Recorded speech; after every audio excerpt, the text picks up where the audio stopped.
I'm in the 4th year of my doctoral program, a time that should be filled with the frantic energy of finishing a dissertation and looking toward the future. For me, that future was supposed to include my fiancée, Maya. We'd been together for years, navigating the pressures of academia side by side. But lately, she's become completely enchanted by the new guy who just joined our research lab. While she's distracted by him, my own focus has narrowed to a singular point: my experiments. Because unlike anyone else, I know this isn't my first time living this life. I've been given a second chance. Even as I stand here, pipetting a solution with practiced ease, I'm counting down the days until I graduate. Maya sees my quiet intensity and mistakes it for excitement about our upcoming wedding. She has no idea that the real reason my heart beats a little faster is the thought of what comes after. An invitation to a classified national project sits in my inbox, a path I turned down once before. Once I walk through that door, she, and this life I'm leaving behind, will never be able to find me again. "Hi everyone, I'm Ethan. It's great to meet you all," the new guy announced, his smile bright and his energy practically buzzing. He wasn't the stereotypical awkward engineer we were all used to. He was charismatic and polished. Our project was nearly finished, and everyone in the lab silently understood why our advisor, Professor Evans, had brought him in at such a late stage. But no one dared to speak up.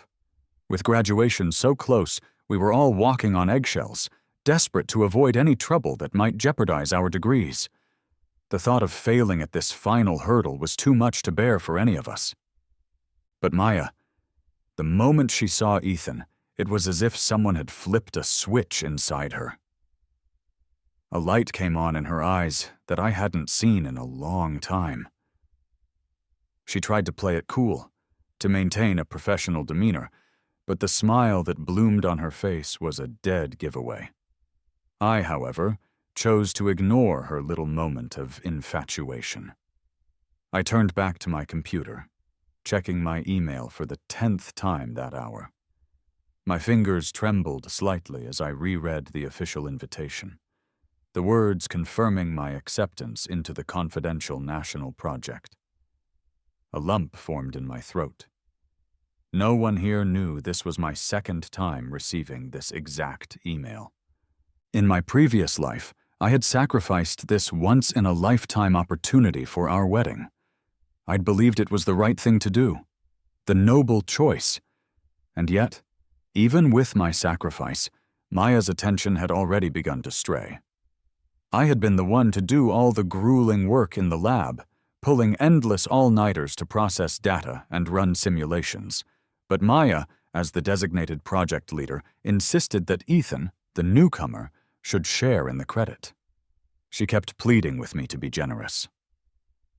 "Leo, you've already published several papers," she had argued back then, her voice laced with an exasperated sort of righteousness.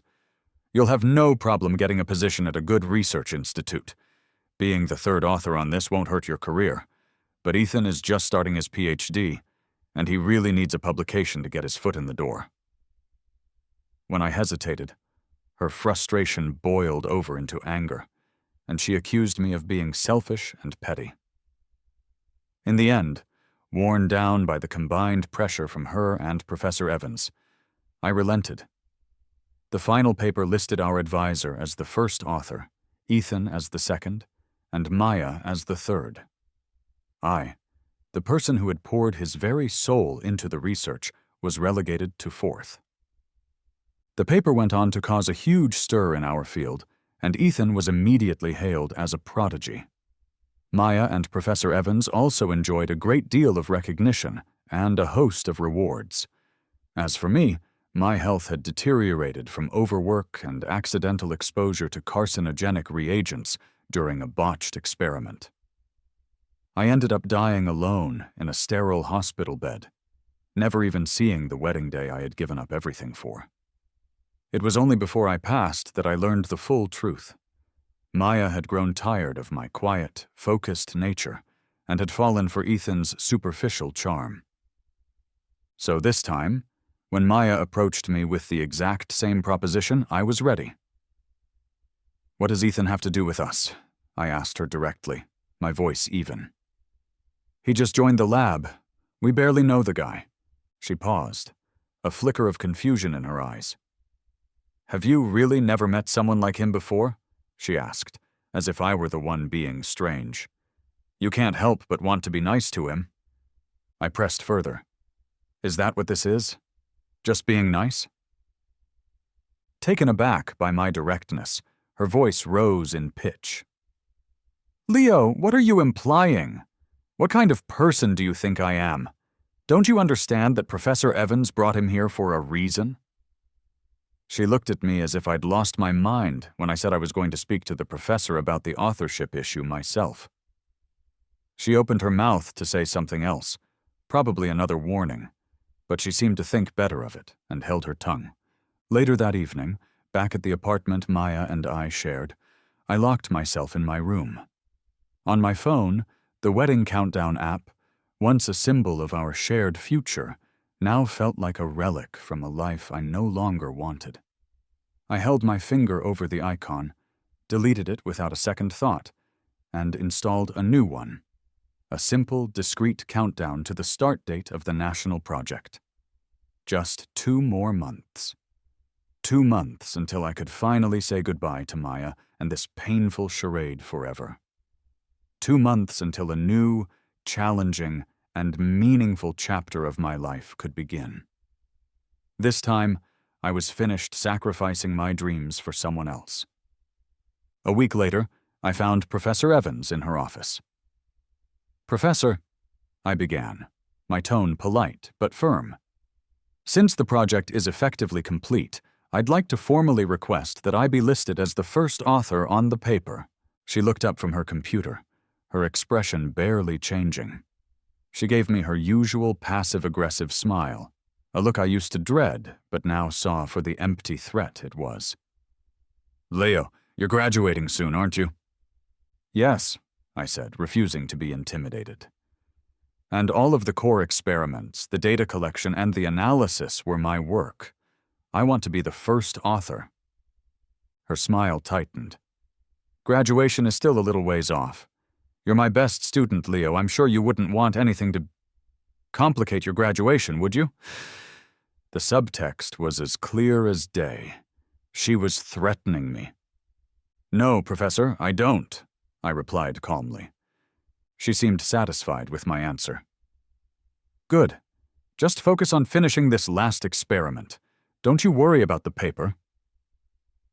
"But, Professor," I continued, my voice dropping slightly, "if my position as first author is what jeopardizes my graduation, then I'll have no choice but to go public with what I know about you and Ethan."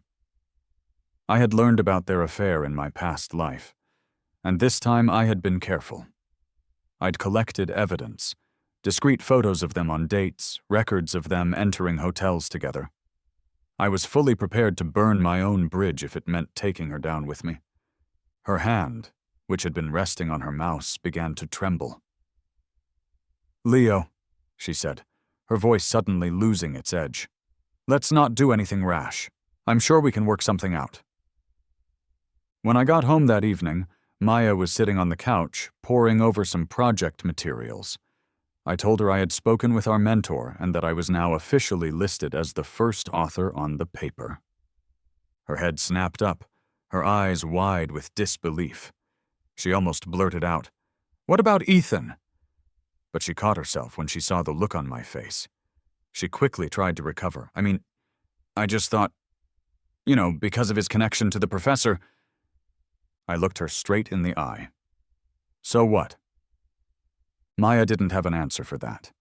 Instead, she deflected with a question of her own. "Really? The professor actually agreed? What's your secret? Did you bribe her or something? What did you tell her?" I just shrugged.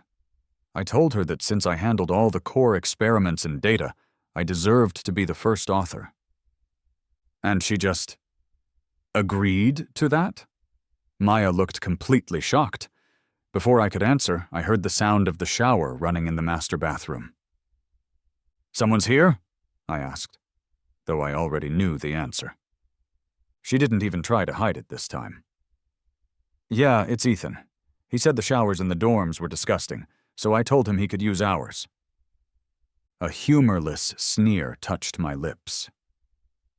Maya, ever the picture of calm reason, added, "Ethan's the youngest in our group.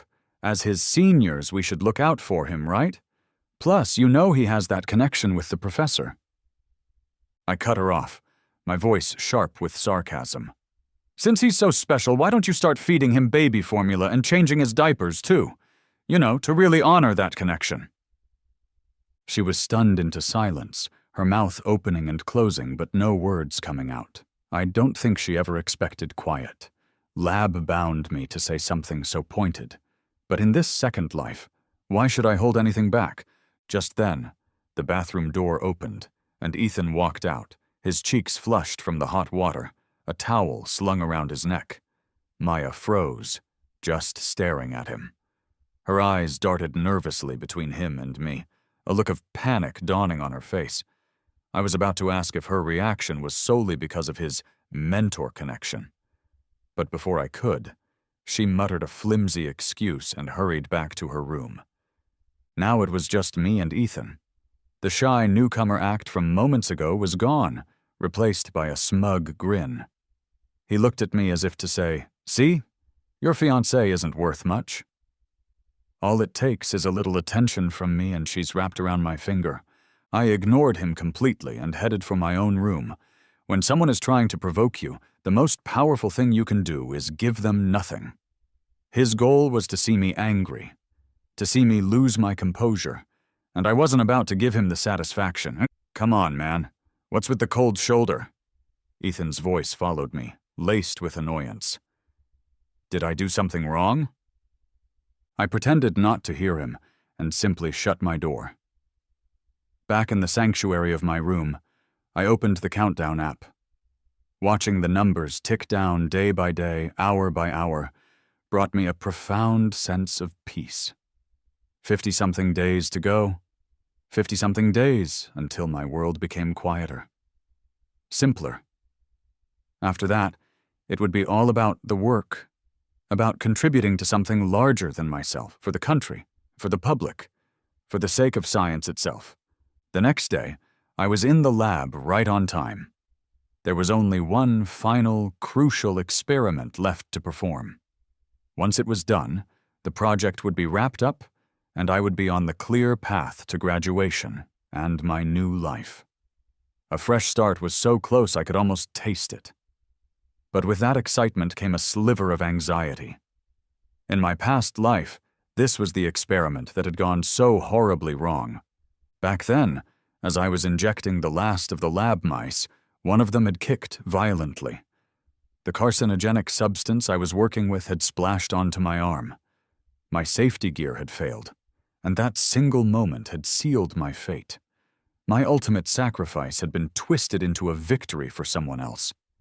This time, however, I was wiser. I was meticulous. I carefully strapped down each of the mouse's limbs before beginning the injection. I double-checked every seal on my protective suit. Only when I was absolutely certain everything was secure did I proceed.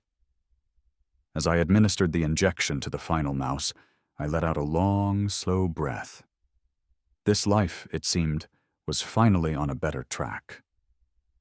But a few days later, when I returned to the lab to record the initial data, I found Ethan standing by my cages, feeding my test mice random snacks from a bag. For a second, my vision went black with rage. Even with the memory of the fatal accident from my past life, I had chosen not to sedate the mice for this round. I needed the results to be perfectly accurate, with no external variables interfering. And now, Ethan had casually destroyed weeks of my painstaking work. Snapping back to reality, I stormed over to him. "What the hell are you doing?" Ethan looked up at me with an expression of pure innocence, blinking his wide eyes. "I just thought they could use a snack. They looked so pitiful." I almost laughed out of sheer frustration. "Variable control. Have you ever heard of it?" His eyes began to well up with fake tears. "Mice are so cute. How could you experiment on them, Leo?" He paused for dramatic effect. "Even if you have to, can't you at least make their last days a little happier?" His performance sparked whispers around the lab. I was so furious my hands were shaking. "This is a science laboratory, not a petting zoo. If you're that soft-hearted, why did you choose to major in biomedical engineering? Why did you join this team?" I pressed on, my voice rising. "Do you have any idea that a successful experiment here could save thousands of human lives?" Ethan just made a face. "The mice aren't just yours. Why can't I touch them? This lab belongs to everyone. It's not like you own it." Before I could respond, Maya chimed in from across the room. "Leo, he didn't mean any harm. He's just too kind for his own good. We can just redo the experiment." I shot a look at Maya, then let out a sharp, humorless laugh. "So very kind," I said, turning my attention back to Ethan. "I'm sure with all that kindness you've never once used mice for your own experiments, have you?" Ethan wore a proud little grin. "Of course not. I'm not that cruel." I looked at him, at his perfectly styled hair and rosy cheeks, and then I glanced at the other exhausted researchers in the lab with dark circles under their eyes. "That's interesting," I said, my voice dangerously quiet. "Because I was looking at your master's thesis on CNKI the other day. It very clearly utilized a mouse model." The color drained from Ethan's face in an instant.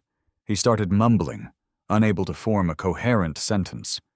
The chatter in the lab grew louder as people started to connect the dots. Ethan looked desperately toward Maya, silently pleading for her to rescue him. Maya frowned, stepping in to try and smooth things over. "Leo, he only made a mistake out of goodwill. Why are you bringing up the past? Let's just focus on the experiments. Everyone makes mistakes. As a team, suspicion and complaints are not productive." I gave her a cold stare. "It's easy for you to say focus on the experiments, Maya. The experimental model has been compromised and all the data is now useless. Are you going to cover the costs and time it will take to redo everything? Or will Professor Evans be bailing you out? And tell me, is the workload for this experiment being shared by the entire team? Or is it just convenient for our kind-hearted junior member to play the saint?" Then I turned my full attention back to Ethan. "Don't mistake false virtue for kindness, and don't let your emotions overshadow science. If you can't understand that basic principle, then stay out of this lab. We are not playing games here. Every experiment is a battle." With that, I ignored their stunned faces and walked out of the lab. I could hear Maya's footsteps hurrying after me, but I didn't turn back. That evening, Maya tried to broker peace by insisting I join her for a special dinner she had cooked.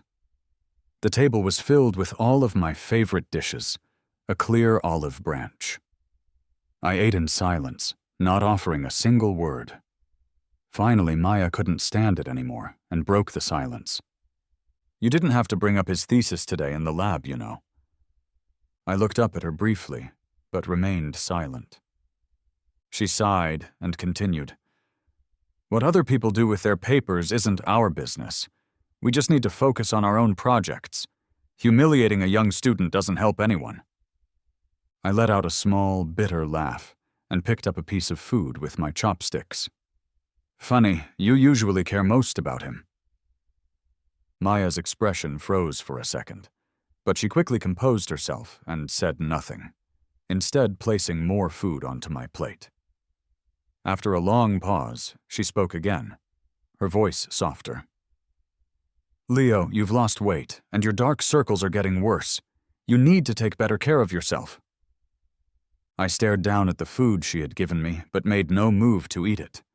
She kept talking, a hopeful note in her voice. "Don't forget about our wedding plans after we graduate.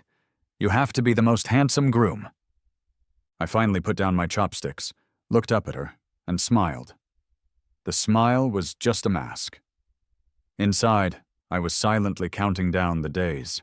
Maya offered to help me redo the experiment. Before she started to inject the reagent, I stopped her. The standard protective gear is useless against this substance, I warned her. You have to tie the mouse down securely. If it kicks, the reagent could splash, and the consequences will be severe. She paused, surprised by my serious tone, and for the first time she seemed to finally grasp the danger of the work we were doing. Her eyes reddened slightly, and it looked like she wanted to say something, but she ultimately remained silent. Once the experiment was nearly complete again, Maya left to meet with our advisor. I stayed behind in the lab to clean up, carefully archiving the new data and storing the reagents. Just as I was finishing, Ethan walked in holding a bubble tea, a sweet, cloying smile on his face. "Senior, I brought you something to drink." Without looking up, I continued to carefully secure the cages containing the white mice. Noticing my actions, Ethan's smile faltered. His expression soured. "What, you think I'm a thief?" he muttered, his tone resentful. "You really know how to hold a grudge. No wonder Maya says what she does about you." I finally looked up at him, my expression calm. "You really don't understand basic lab protocols, do you? No wonder the professor says what she does about you." The color drained from Ethan's face. He bit his lip, remaining silent for a long moment before he finally spoke. "How much do you know?" I glanced at him indifferently. "So that's an admission? You really are as empty-headed as you look." I ignored him after that and went back to organizing the equipment. After a long day, all I wanted was a hot shower. When I opened the bathroom door at home, a familiar, cloying scent of cheap cologne hit me. I frowned, noticing that Ethan's toiletries had completely taken over the sink counter. My own few items had been carelessly shoved into a corner. Seeing this, I just chuckled coldly. I found an empty box and packed up all of his things, placing the box neatly outside our front door. Feeling a bit lighter after my shower, I was towel drying my hair as I walked back to my room. As I pushed the door open, I saw a shadowy figure standing by my desk, holding my phone. The glow from the screen illuminated Maya's face, casting her expression in an uneasy, guilty light.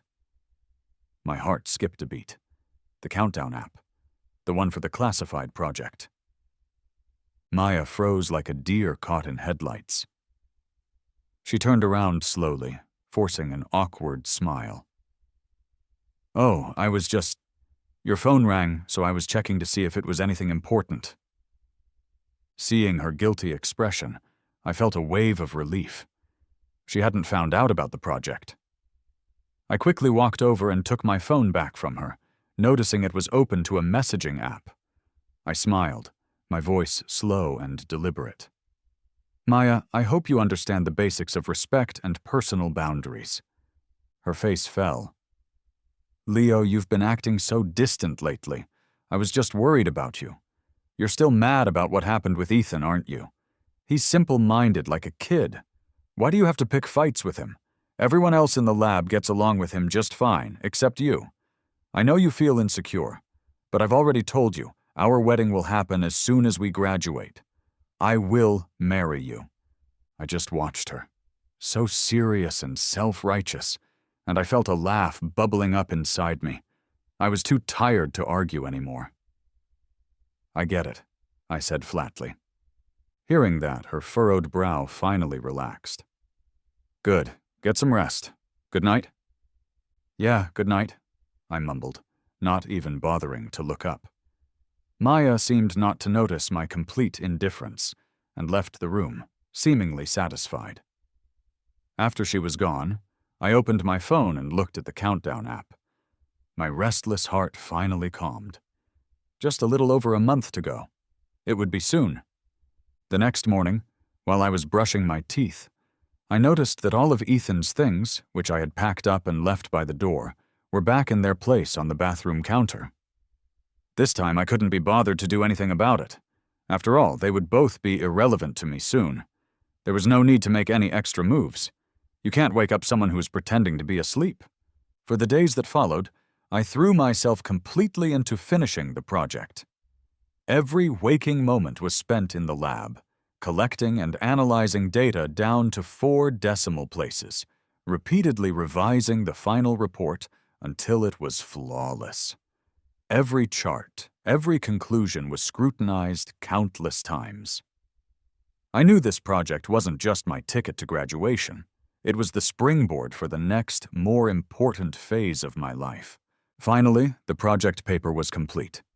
At the final authorship meeting, I stated my demand to be the first author clearly and without hesitation. After our last negotiation, Professor Evans didn't object. She just gave a brief, silent nod of her head. As for Ethan, his face was pale, but he stayed silent, his eyes fixed on the papers in front of him. Only Maya looked completely incredulous. She opened her mouth as if to protest, but since the professor had already made her decision, she didn't argue.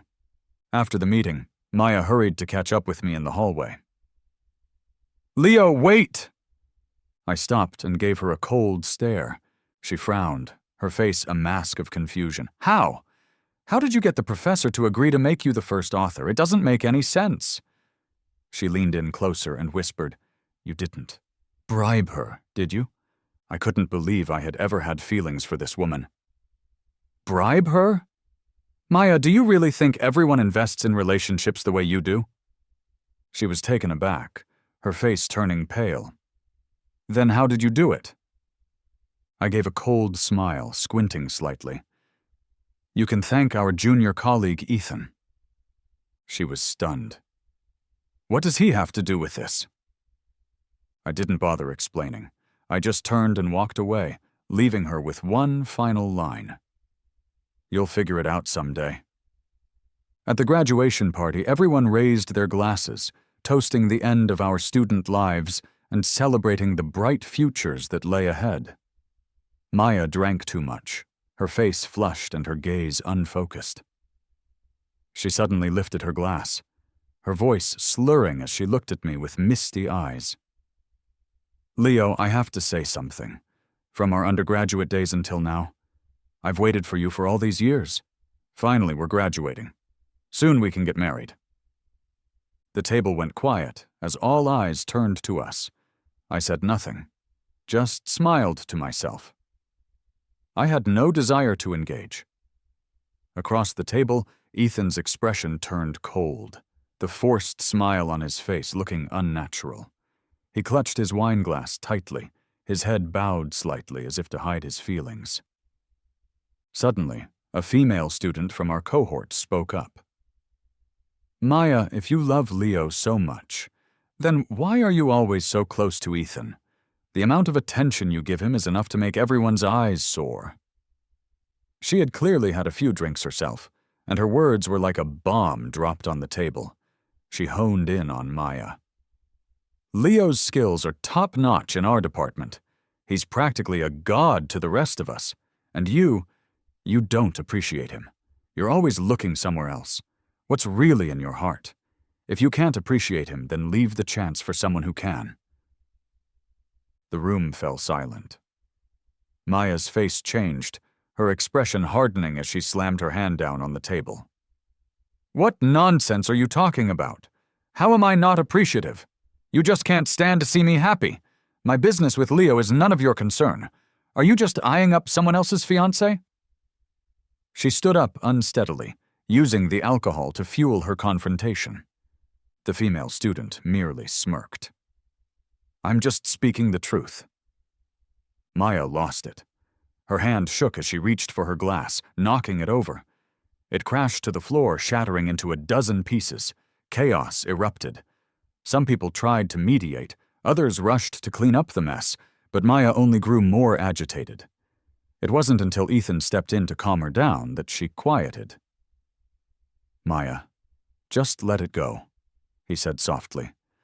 "There's no point in dealing with people who can't stand to see others happy." She finally settled down, but the graduation party had already devolved into a farce, ending on a sour, unhappy note. It didn't matter to me. I was leaving tomorrow anyway. By the time I got home, it was late, but I couldn't sleep. A lifetime's worth of grudges, tangled across two separate existences, was about to be left behind. My thoughts surged like a tide, recalling all the people and events from both of my lives, all the choices, the struggles, and the compromises. In my past life, I seemed to be constantly chasing a sense of belonging, clinging to promises, thinking that my life had to include a woman, a marriage. But now, I no longer thought about those things. Why must there be a woman in my life? Why must there be a marriage? Society is always telling us how important it is to get married, framing it as a necessary rite of passage.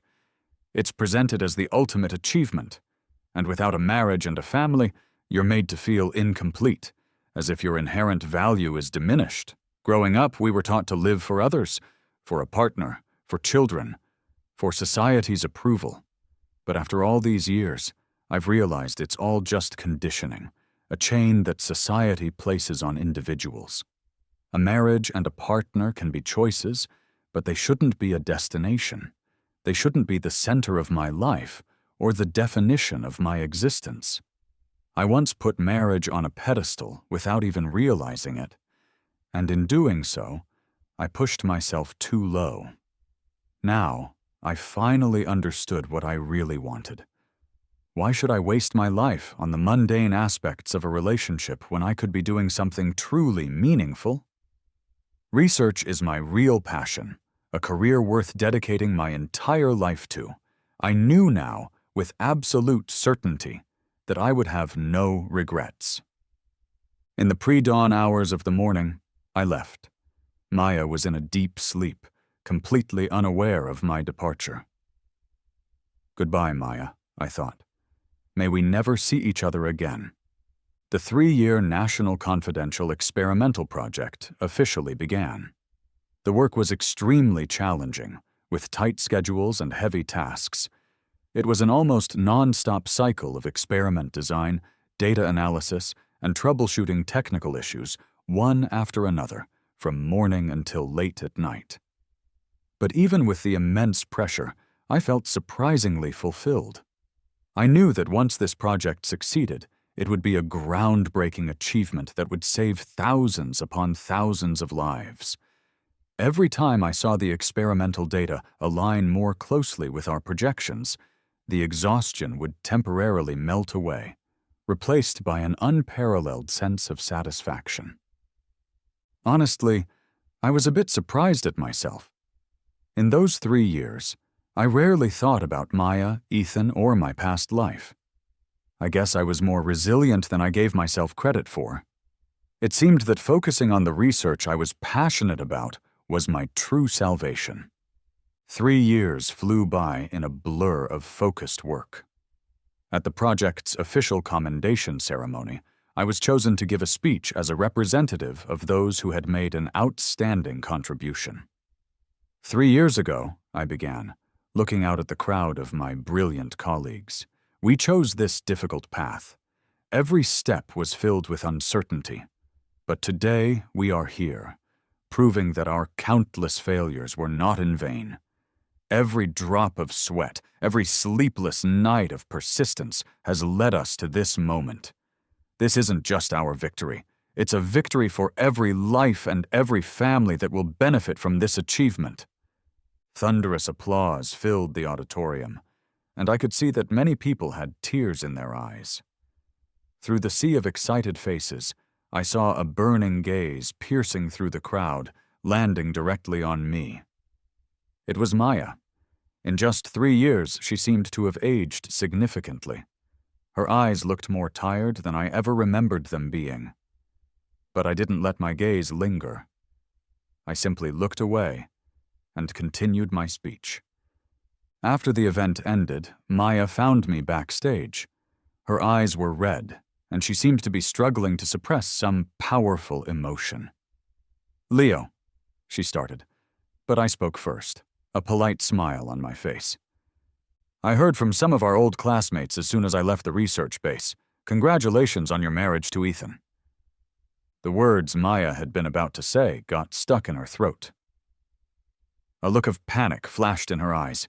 "Leo, I can explain. Please, just hear me out." I chuckled softly.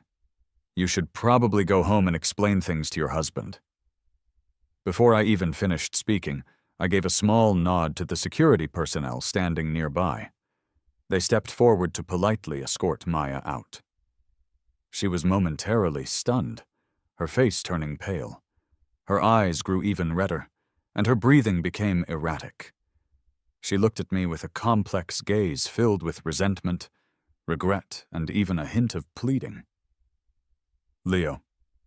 I didn't acknowledge her. I simply turned and walked out of the hall.